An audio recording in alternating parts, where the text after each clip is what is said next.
I love comments from my blog post readers. Last week, my sister provided more details regarding my roller coaster story from a previous blog post. I added her account to the story in this week's blog post. Her perspective opened a whole new theme about that roller coaster ride that changed all our lives. Do you like roller coasters? I did when I was a kid. My parents took us 4 children to Coney Island, an amusement park outside of Cincinnati. When we walked up to the roller coaster, we insisted my dad take us.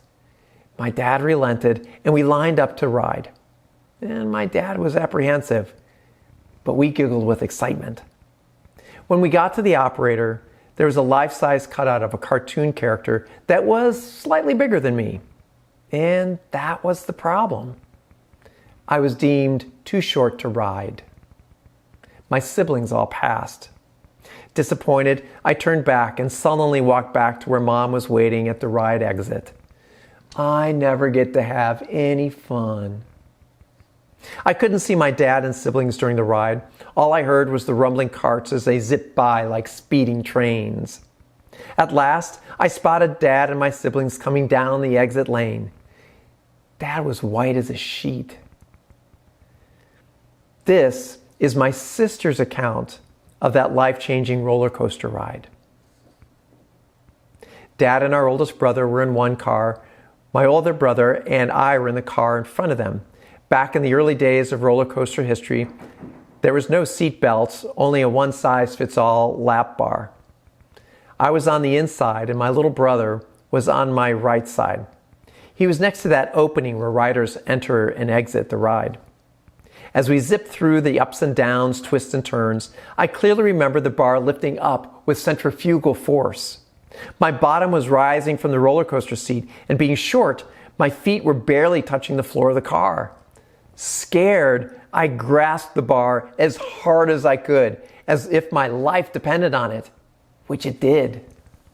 My brother, however, was in an even worse, more perilous condition. He was sliding towards and starting to fly out the side of the car.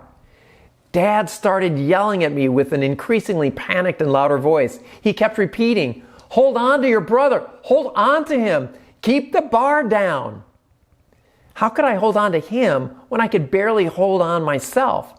I was terrified to let go of the bar, fearing I'd fly out. Dad's pleas continued. What do you do when you're called to save someone else, when you, yourself, lack the control and stability required? Well, this is one of my early memories of prayer. To every repetition of Dad's hold on, I was refraining, "Oh God, oh my God." I slowly slid my white-knuckled hands closer to my brother, closer to the exit space. When I got closer to him, Dad pleaded for me to grab his pants belt loop. What a moment that was, a true leap of faith. As my right hand let go of the bar lifted.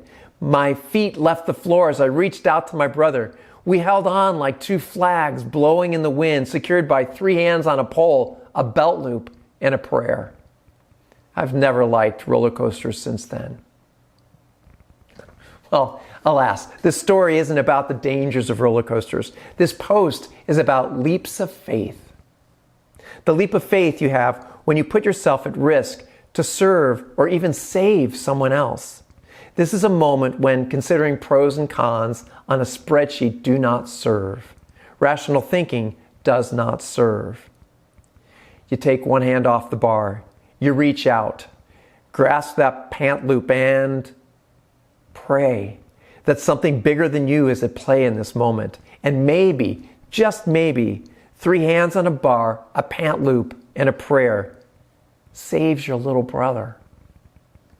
What do you do when you're called to save someone else when you yourself lack the control and stability required?